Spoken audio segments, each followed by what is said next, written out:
This is your fantasy gymnastics update after week 3 of the 2025 college gymnastics season. We're recording this on January 20th, and we're here to tell you who is a steal, if anyone's on a bye, who's injured, who's making all the lineups, who did we maybe misprice, and you should probably recruit them and have them on your team. Welcome to GymCastic, the #1 gymnastics podcast in the galaxy. I'm Spencer, and I'm here with Jessica, who's from sitting right next to me.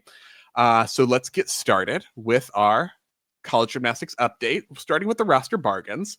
So these are people who have been getting 9-9 or higher on events, but are not priced at the highest level, which is 6,250 gym rubles. So anyone who's getting 9-9s but is below that 6,250, these are the people we're highlighting here, starting with Vault, where we have Jocelyn Moore of Missouri, who's at 5,000, who we've seen for a couple of years now with her huge Yurchenko 1.5, which she can stick a good proportion of the time. Got a 10 from one judge this week, 995 for the other. So she was on 9975, which is tied for the highest vault score in the country because we haven't had a vault 10 yet. So that's probably worth it because, you know, it's the highest one.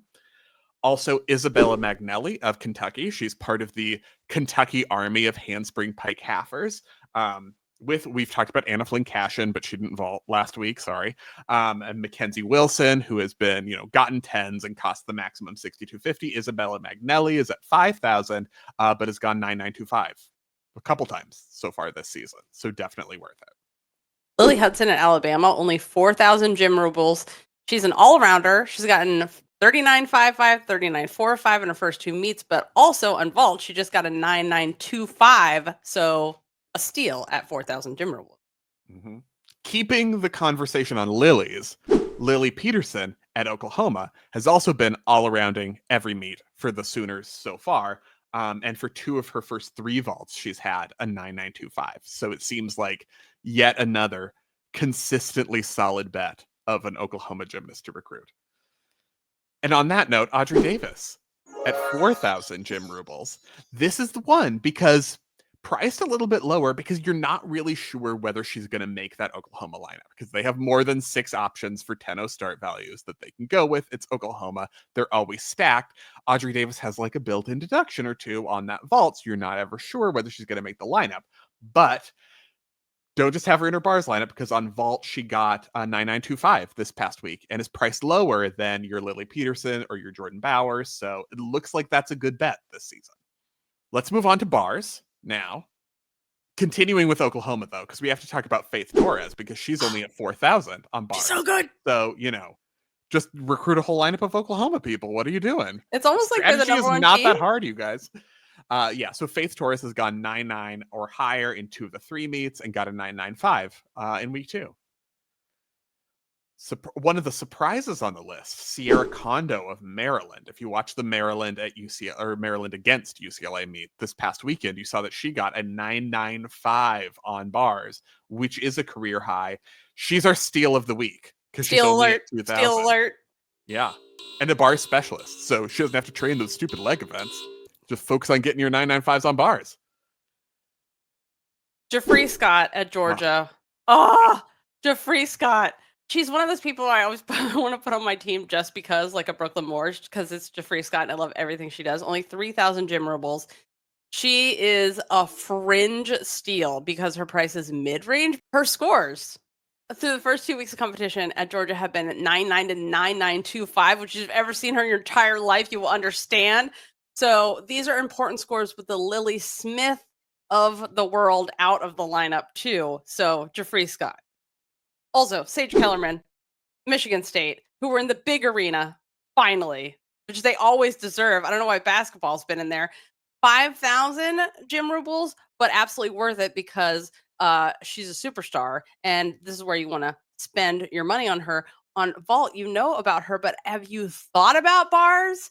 Because she's also good there. Are you aware? Do you know that she does them? Using your mind? Are you alive in the world? So in 2 of her 3 routines this season, she got a 9.9 or better on bars, a high of 9.925. So Sage Kellerman, think of her when you think of bars, not just for vault anymore.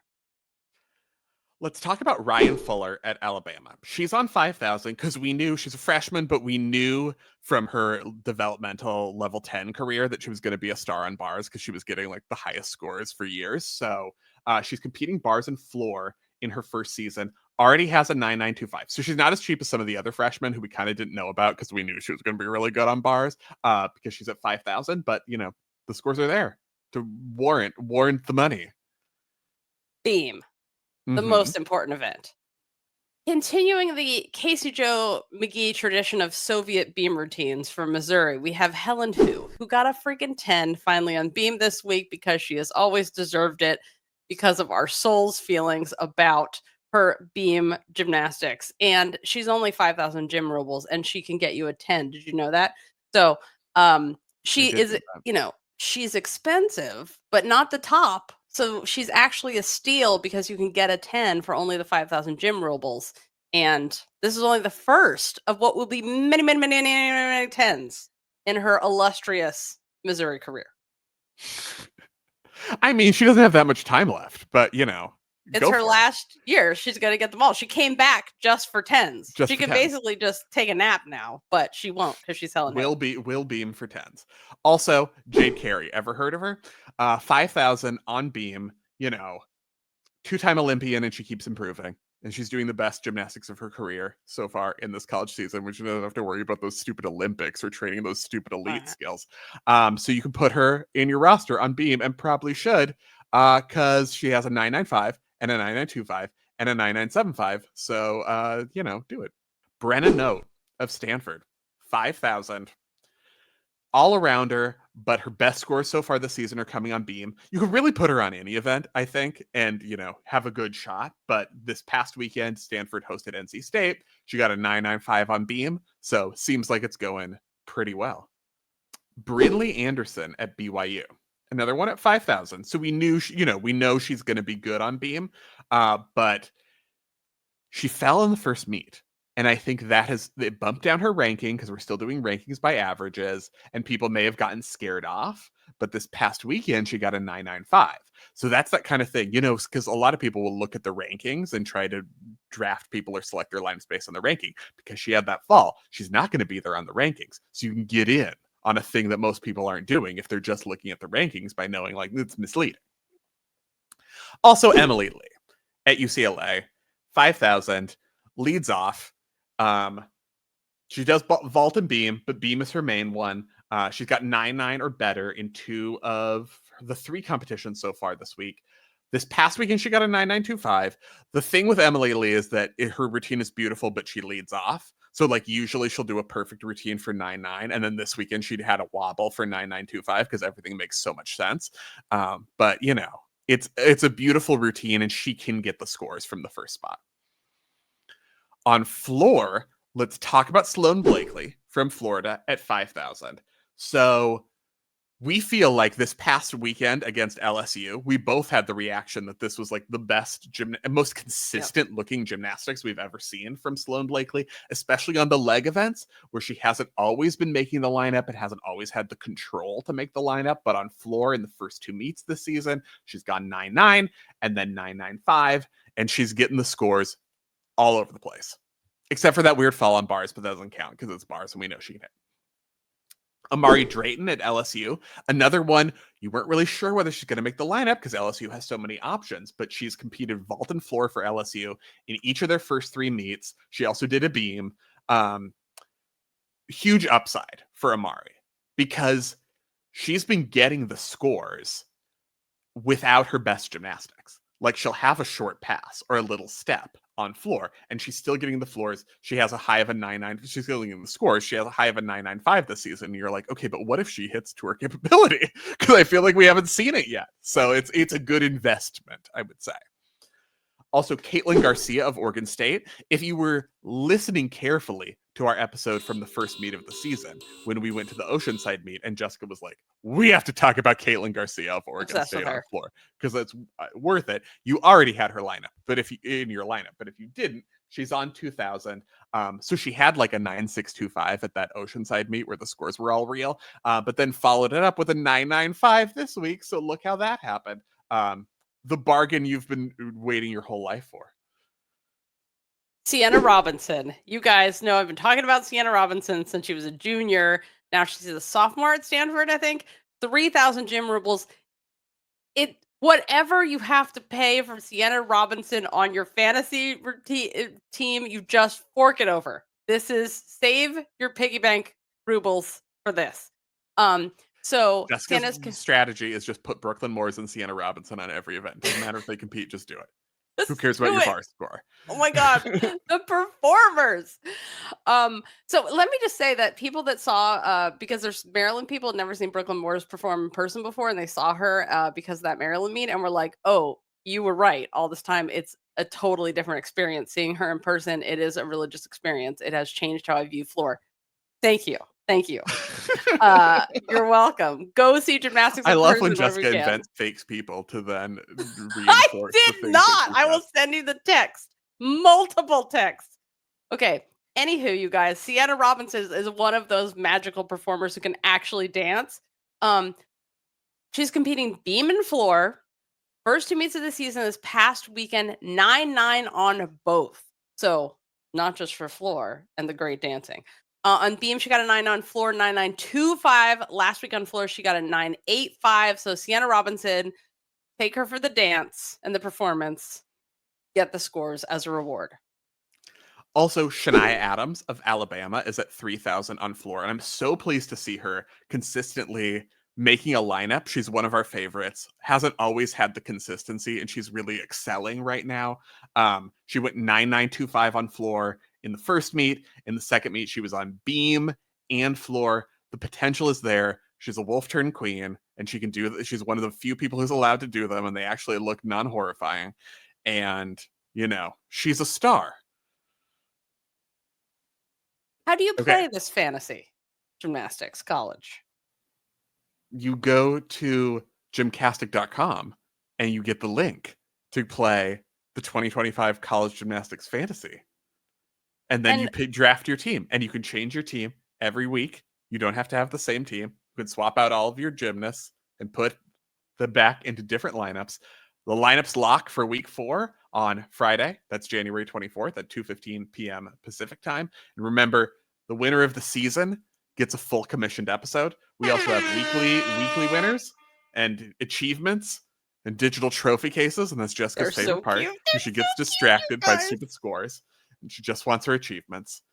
So your week 3 lineup will carry over to week 4 if you don't make any changes / forget to, but you can make all the changes you want to. Be sure to click the finish button after you've made all of your changes. Important at the bottom. At the bottom, under the list of your team members, right, it says finish, and you have to click that. Otherwise, it's not going to save. Who are our leaders in the league? All right. The week 2 winner was OMG Point Your Toes. So presumably they're very happy that Helen Hu got a 10 to show everyone that you need to point your toes. Our current week 3 leader, as we record, is Lost Ark Gymnastics Club. But keep in mind, there are meets. There are still meets going on as we record this right now. There are meets tonight that are part of this week for our fantasy gymnastics purposes. So those will still count. So this can change. Anything you want to say about it? Yes, I do want to say things about you, that you're ranked, you're tied for 41st place, which is very good. F-. Balancing situation. That's Spencer's team name. And fact checker is 27th, but just for this week. Spencer is tied for 41st out of roughly 1,000 teams. So I just want to give you a shout out, Spencer. Must do better. I have Oklahoma expectations for myself. Not good enough. Just go out there and hit 4 for 4. Season leaderboard for week 3. This isn't a list of favorite names, Spencer. This is the actual leaders for all the meets so far. We have Jade Silvas. 2, it starts out with a flip and ends up like this. 3 is Panda. 4, Franklin Flips. 5, Flippin' Khaki. 6, I Believe I Will Win, all caps. Tied for 7th are Fantasy and the Chewed Cup. Chewed Cup and number 9, Born to Fly, head first into the ground, both have chosen leotards for their team, which is what I expect of everyone. UCLA Fan and Alligators are tied for 10th. Congratulations. How many? Let's talk about the price of a 10, because we have our first 10s. Helen Hu, 5,000, steal. Jordan Childs, bars, 6,250, the highest price because it's Jordan Childs on bars, and like no one's surprised by this. But so it's expensive. But keep in mind, you can do it. You can get a 10 in your lineup. So some league stats, gymnasts who are rostered the most, and some things that stood out.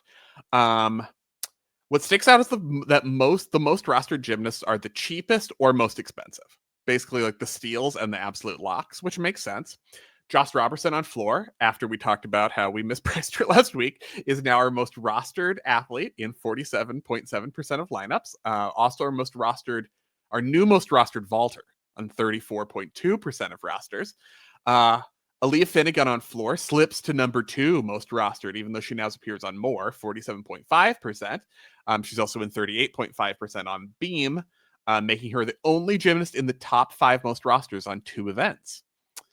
Audrey Davis's bars is getting added to more teams, 46.8%.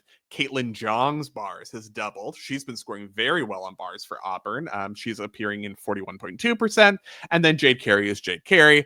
Floor and beam also appears twice in the top 10 most rostered, 7th on floor and 10th on beam.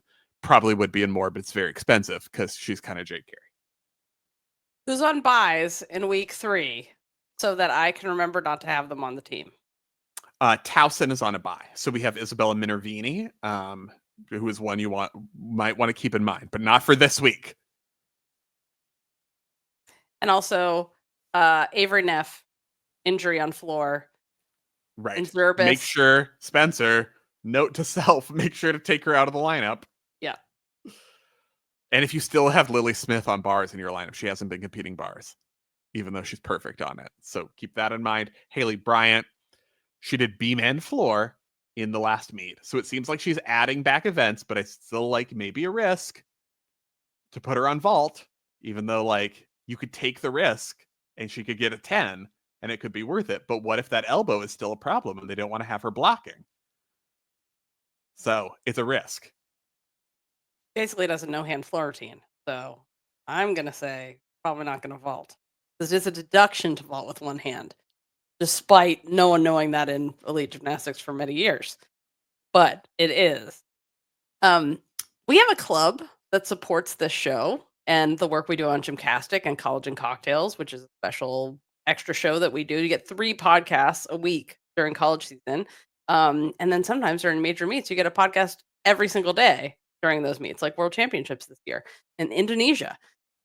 So the club is called Club Gym Nerd, and you get lots of special stuff, like a live show where we just answer your questions on Fridays, and we pick a meet and watch it, and then afterwards we all get together and discuss it as a family. And this week, College and Cocktails is Friday, January 24th. It's Oregon State versus Auburn, 8 p.m. Pacific, 11 p.m. And also, if you want to join us for these, our listener Brooke has created a Google and iCal calendar link that'll just like send all the College and Cocktails schedules for the entire season to your calendar. You can find it in the show notes, and so you will never have to miss a College and Cocktail. It's very, very fun. Good luck in fantasy this week. Good week. Good Hello, luck to good you. week. Until then, Spencer, what should the people do? Pick a good team. We Pick the highest scoring gymnasts and not your favorites. We came up with this genius exit. That's really more of a you thing to say, though, and not a me thing to say. Until then, spend your gym rubles wisely, and may the Beam Witch be with you. Good luck.